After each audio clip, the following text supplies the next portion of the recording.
As Carol said, thank you for the music, everyone. I'd like to keep sitting and listening to you all day.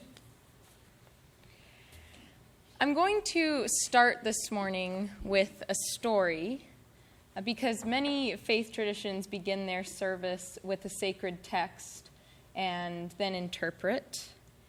And I'm a Unitarian Universalist, so I believe that human life is a sacred text, and that human experiences should be illuminated, human stories should be told, because they are brimming with meaning and chances for spiritual connection. The first story I'm going to tell you is about a new life-giving routine a dear friend of mine has found. She has started attending Alcoholics Anonymous every morning at 6 a.m. before her 9-to-5 job starts, and I have never seen her glow the way she does now. When we talk, she tells me about communing with the secret life of New York City on her way to and from the meetings. That early, there's usually no one on the street except for the homeless men and women who are trying to get as close as they can to the vents in the sidewalk for warmth. The shops are all closed. The shopkeepers are at home, resting. And when a single car goes by, there's a peaceful rushing sound instead of the chaos of midday traffic. And here, in the basement of a church, she meets with other people who have decided that they have to tell their story if they are going to live. I never saw my friend drink to excess, so I was a little taken aback when she told me about her decision. But she explained to me that it wasn't the amount that she drank, it was the reason that she was drinking. Social situations make her nervous, and she felt that the true self she wants to express couldn't come out unless she was drunk. And this routine was slowly dulling her emotional and intellectual spark. But attending AA is a brave thing for her to do. She is committing to shakily going forth in the world to find herself, rather than hiding from her potential. If I don't speak, she told me, I will die. It's true that physical death probably factors into this statement. More immediately, I think my friend realized that if she did not claim her story, how she fits into the world, if she's okay with compromising her ability to live fully and to experience existence with curiosity and longing and tenderness, then she will be living a deadened life. I remember hearing this same warning from a poem by Mary Oliver called When Death Comes. When it's over, she says, I want to say all my life I was a bride married to amazement. I was the bridegroom taking the world in my arms. I don't want to find myself sighing and frightened or full of argument.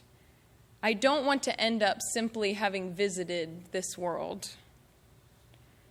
My friend communes with other people sitting on folding chairs who understand that if they continue to drink, they will be visiting this world instead of claiming their own existence and living into it fully.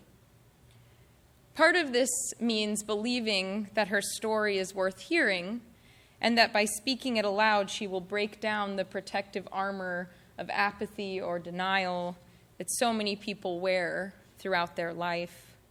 And maybe she'll give them the courage to tell their stories too.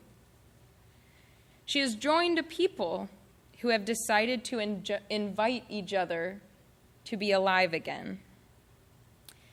When my friend had been sober for 40 days, she gave me a bright orange piece of paper with bright green ink on it, and it was a quote from Marianne Williamson. She said, put it up on your wall as a reminder. And I did, and most mornings I sat and read the bright text that had finally pushed my friend toward renewal and wondered how I could best follow her example. The quote read, "Our deepest fear is not that we are inadequate. Our deepest fear is that we are powerful beyond measure. It is our light, not our darkness, that frightens us. You are a child of God. Your playing small does not serve the world.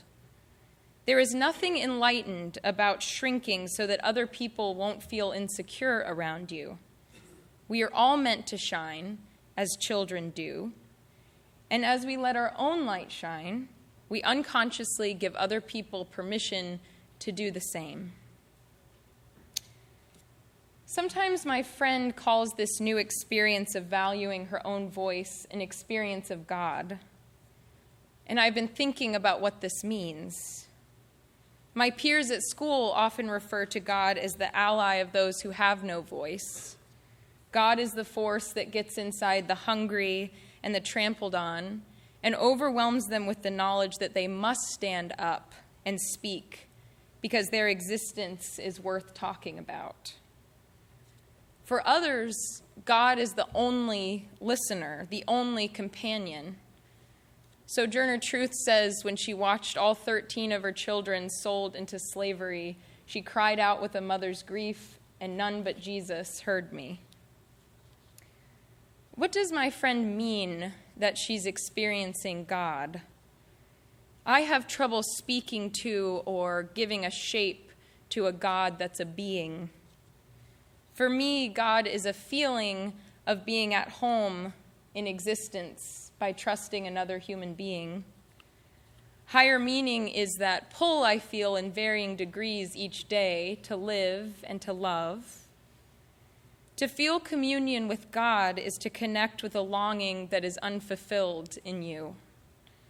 Understanding higher meaning is wrapping your gratitude for life around you like a blanket.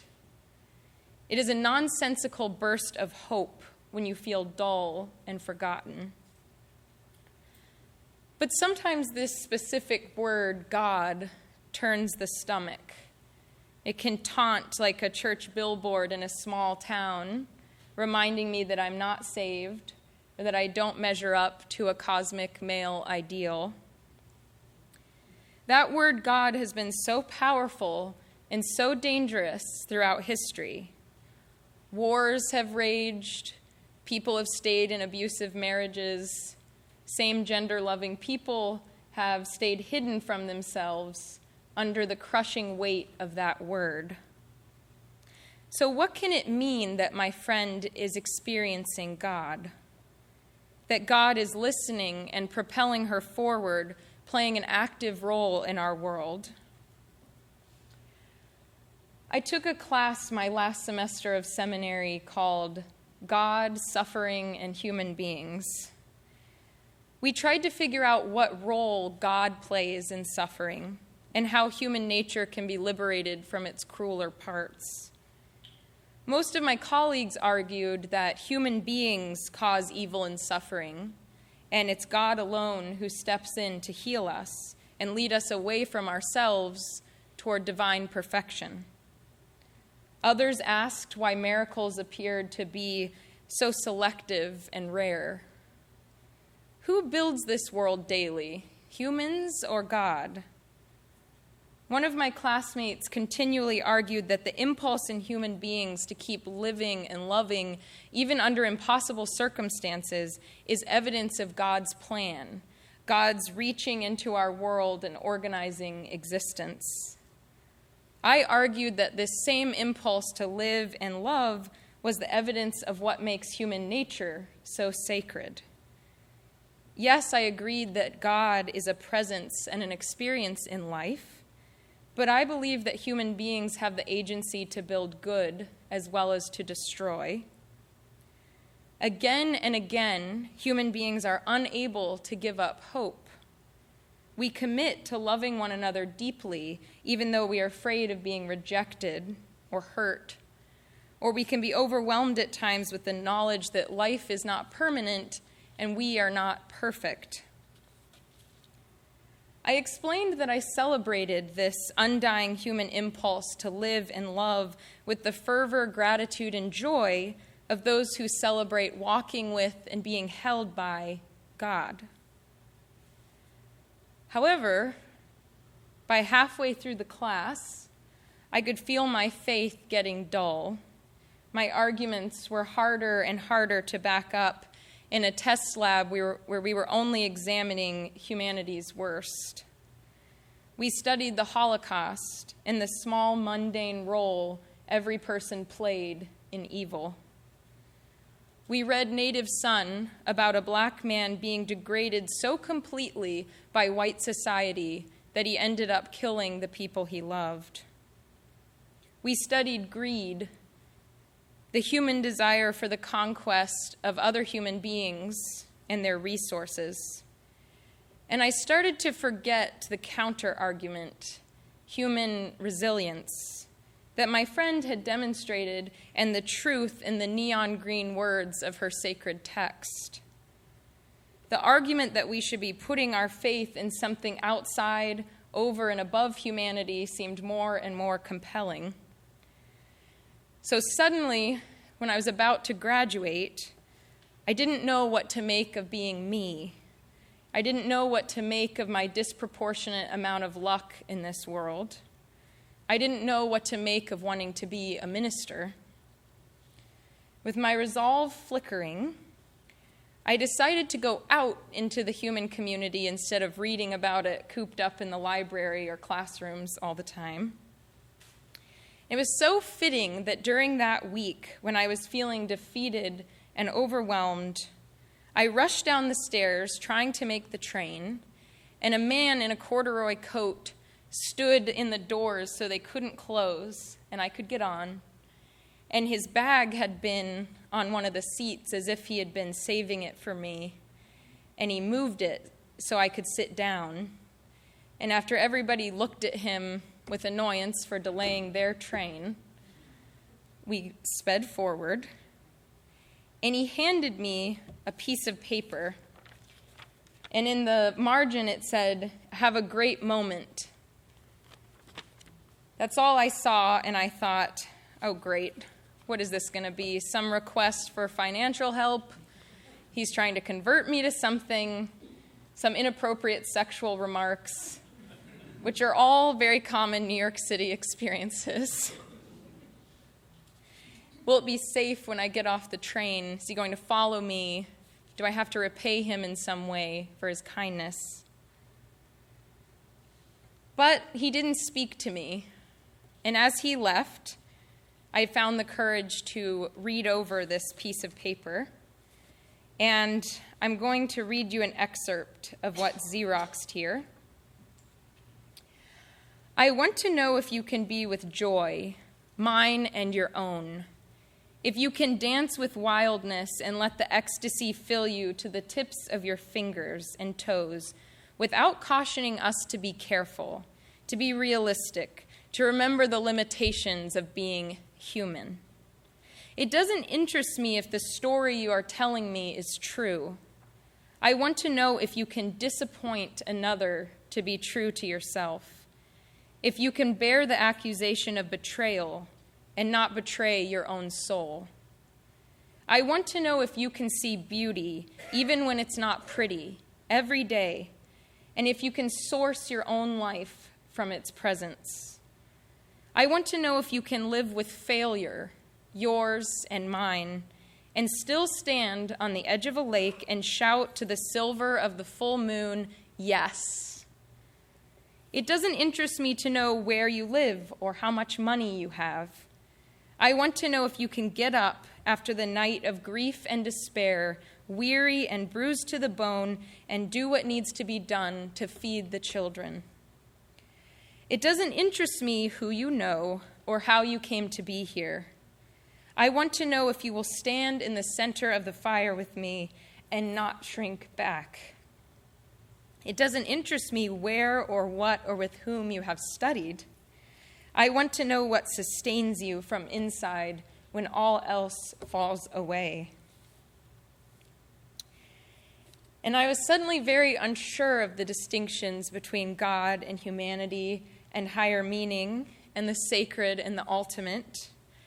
unsure of where intellect and reason end and mystical experience begins, unsure of what form of knowledge has the true claim on reality: philosophy, physics, spiritual revelation, lived experience.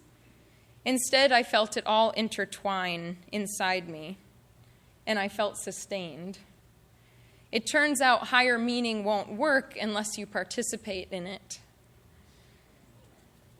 Sometimes these moments are hard to share because our intellect can unravel them so easily. What is beautiful is that I will never find that man again. He is a fully human angel, brave enough to reach through the dull monotony of rush hour on the New York City subway and invite me to be alive with him.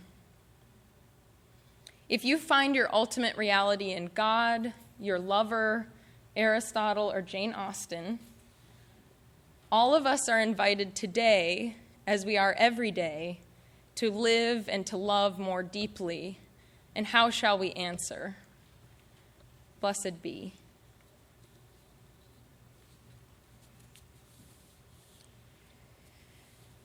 The final hymn this morning is number 108, My Life Flows On.